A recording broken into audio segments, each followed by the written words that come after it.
Okay, so I really wanted to script this video and make it like, you know, a little entertaining and stuff, but I just couldn't contain myself. I really need to talk about this game.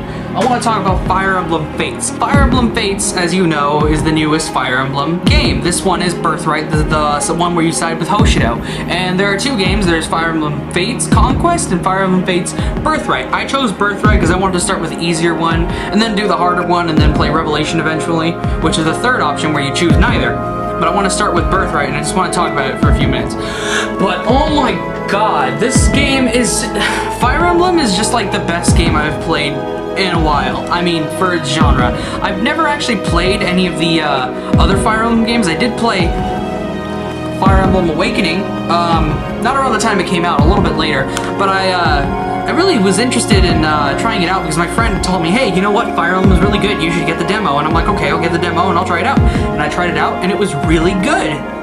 And so I bought Fire Emblem Fates Birthright thinking, you know what, the Hoshido story must be pretty good, which it is, but it does fall under the little cliche of it being similar to Awakening in the sense that you have an evil kingdom, you have a kingdom that likes peace, you side with the peaceful kingdom, and the evil kingdom does something that pisses off the peaceful kingdom, and eventually they go to war.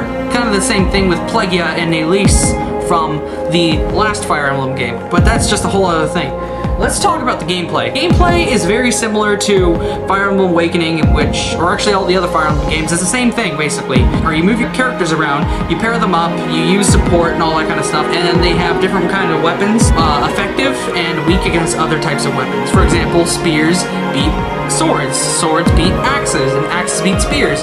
And you can see why. You know, obviously the axe is a chop, chop, chop, broken spear. Dumb. Anyways, so what you get is a pretty cool game for the most part. I mean, it's got the same tactical gameplay as before. They added something new into the game, which is that weapons are unlimited use now. They don't break anymore. But this is good for forging your weapons since the game does get progressively harder. And if you're playing on Classic, then your characters will die on some missions. I know that I'm playing on hard, casual right now, and a lot of my characters have already died, but they've come back obviously, but still, it just goes to show that this game is not as easy as people are saying that it is.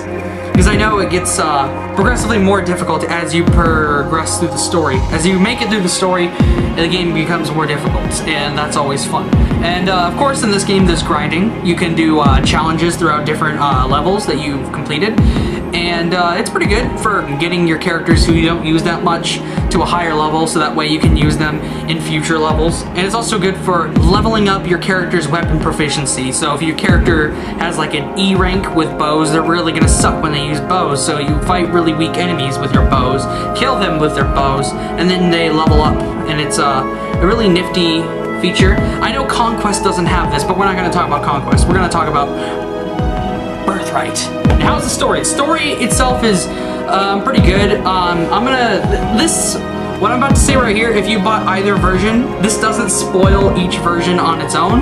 This is not a spoiler. I mean, it is kind of a spoiler, but it's not a major, it's a setting up the story spoiler. So if you want to avoid the spoiler, just skip into the video and I will let you know when I will stop talking about spoilers. So basically the story is that you are from Nor, which is the country that is kind of the evil one. You know, it's very Western looking, and you've got medieval type people, and you're royalty, and your brothers and your sisters are the king's children, basically. And it starts off with you training and all that, and you're like, you know, prepared, you're becoming the, you know, the grown-up, the big boy, the big man, whatever, right? And King Garen, the bad guy, is all like, hey, I need you to kill these guys and prove your worth. And you defeat them, you don't kill them though, and then you're punished for it, and so you go around doing some stuff, but then you're knocked out by some Hoshidans, and you're taken back to Hoshido, in which you were then not treated like a prisoner,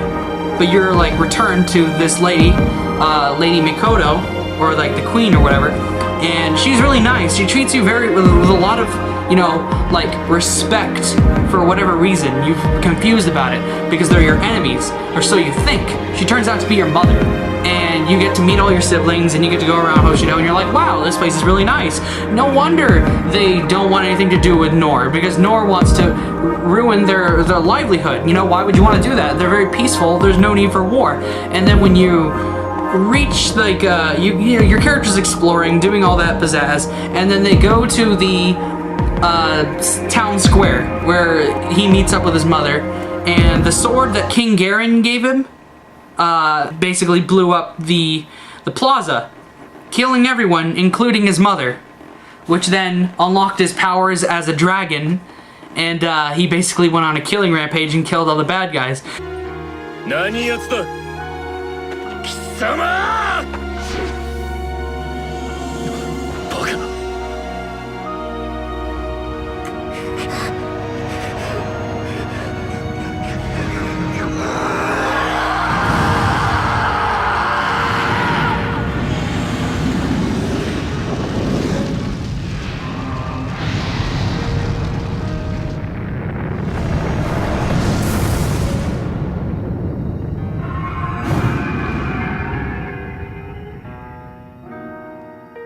So that's basically where the story ends, like for both the games, until you reach the point where you gotta choose both sides. Now I chose Hoshido, because that's the version I bought, obviously. I can't go and say, you know what, I suddenly want to side with Nor. And that's another thing I have with this there's a problem I have with this game, is that this game has a bias towards Hoshido. So if you want to play this game and you're like, man, you know what, I want to side with Nor. You know, it's Bond versus Blood, and I'm going to choose Bond. I'm going to go with Nor. They're my friends, they're my family, you know, I got to stick with them. And when you buy the game, you realize that Nor is the asshole, and you begin to regret picking Nor, and you're like, fuck, dude, I feel really bad now. My mother would, what would I say to my mother? What would you say to your mother, you stupid fuck? So there's the story. Pretty good. I mean, the story beyond that point is pretty much whatever you make it. I mean, story for Hoshido, I hear, is better than the story for Nor, but that's just all. I haven't played Conquest, but you leave it in the comments and you let me know whether or not Conquest story is as good as Hoshido. But I know from Hoshido, the story is much more well developed rather than the gameplay. The gameplay is basically route the enemy or kill the boss, which is kind of the same thing as Awakening, but it's, you know, it is what it is. The story, however, goes, it's your typical Fire Emblem story.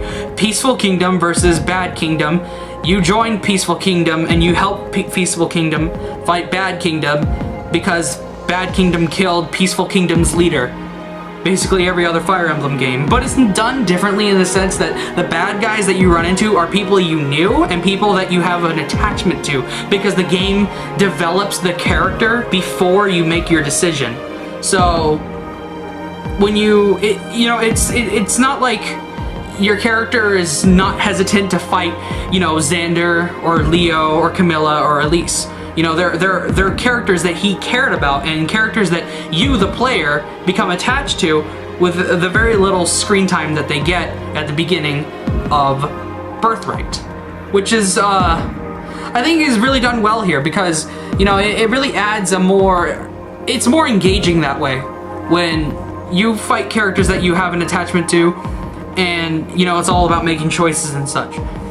They also added some new features into this game, which is really interesting, which is the castle feature. Now, when you beat Chapter 6, you will unlock this this feature called Castle, which is basically you have your own little personal fort that you can customize with, you know, private quarters and an arena and shops and everything. So you don't have to go around the world map and go in different shops to get items.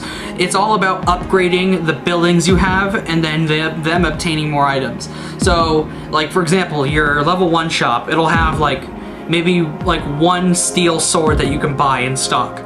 And then when you upgrade that, you can get unlimited steel swords, and then 1 silver sword. And then you can get more master seals or partner seals and friendship seals, and you know, those are pretty interesting. They don't have a second seal anymore, so you can't just switch your character's class anymore.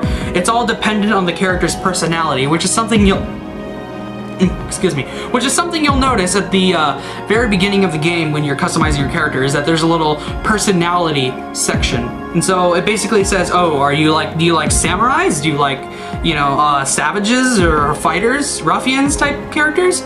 You like mages? And it's like you use your heart seal on your character, and it's based on their personality. So let's say you're not really interested in playing as a Hoshida Noble, which is the default class for the avatar. then you can change it based on their personality. For example, mine is sword master because I picked samurai. So I can either be a sword master or a master of arms, which has a proficiency over swords, spears, and axes. And so yeah, that's basically the castle feature in a nutshell. And you can visit other people's castles and you can trade resources. Oh yeah, that's another thing. Castles have resources inside of them that you can collect and use to forge new weapons and get little accessories that you can put on your characters, and they basically wear them like a little foxtail or a little pink beret, you know, something interesting. You can even wear like a bath towel if you want. I don't fucking know. I don't know. Probably is because no bikinis. Dude, whew, it's getting a little hot in here. Whew. So you can take your resources and you know, you can collect them and all that, and you can visit other people's castles using Street Pass, or you can find a random person online once a day, I think, and you can go and you can you know, harvest their resources, and you can even fight them inside their castle or in your castle. And your buildings that you set up can actually give you special abilities. For example, let's see, the Einherjar shop. Okay, Einherjar shop. Buy a wider variety of Einherjar, which is basically like, you know, recruitable soldiers. You get like your default, you know, the enemy troops that you have to fight the NPCs. You can get like those guys on your side, or you can get kind of clones of your other characters as these little cards. And they'll fight for you and stuff, and you can level them up and do whatever. It's basically extra units. So if you're playing on Classic, for example, and a character you like dies, you can get them back by buying new ones, but they don't have any support conversations, but it's a nice little thing to have if you know, you're running low on troops, which is pretty good. And basically what this shop can do, not only let you buy new units, but it also adds a void 15 to defenders in castle battles. So buildings actually increase stats the more you upgrade them, and the more you kind of put them in your castle overall. And you can also add defenses like a little rocket launcher or something that a person can walk up to and activate and then shoot at other people from a longer distance. With more spaces on the screen, you know, you can run around on the grid. Basically your attack is increased by this much, the entire screen, and so that's pretty cool. And what else? You can also put puppets that'll fight for you, which I think is pretty neat, because you're gonna need all the help you can get with all those invaders. Let's see. I've covered the story. I've covered the castle. I've covered basic gameplay. What else is there to talk about? Overall, this game doesn't really improve on anything from Fire Emblem Awakening on the gameplay aspect. There is a couple new things, like the, as you've probably seen in trailers and stuff, the Dragon Vein, which allows you to manipulate the stage and change it up. For example, if there's a lake and there's a little marker on the screen, your character or any of his siblings can run up to that marker and then use Dragon Vein, which can then freeze that lake, allowing you to walk past it or something. That's just one example of what you can do with a Dragon Vein. And another thing that's pretty interesting about this game is the ability to have Hey, you know what? There was cut content in this game, which I don't think is a big deal to me, but a lot of people have been complaining about, you know, not being able to pet your waifu, because apparently Fire Emblem is now a waifu simulator for whatever fucking reason. I mean, personally to me, it doesn't affect me at all, because, you know, I'm not a fucking creep, but, you know, it still bothers me that Nintendo of America can actually just have their say in what can be in the game and what can't. I mean, I understand that, yes, people will find it weird. Yes, it'll affect the sales because parents won't buy the game simply for a petting feature that their kids might exploit and become perverts to. I mean, I understand that, but at the same time, it's like, you really gotta think about it. Can you just say that it is in the game and sell it to a much more mature audience? I don't know. I really don't know. And, but yeah, the petting game, not that big of a deal to me. What is a big deal to me is that there is a support conversation. I don't have any footage of it, so I'm gonna use someone else's footage, so I'm gonna credit them in the... Make sure to credit them, dude. Yeah, I'm talking to you. I'm talking to you looking into the camera. Yeah, that's right, you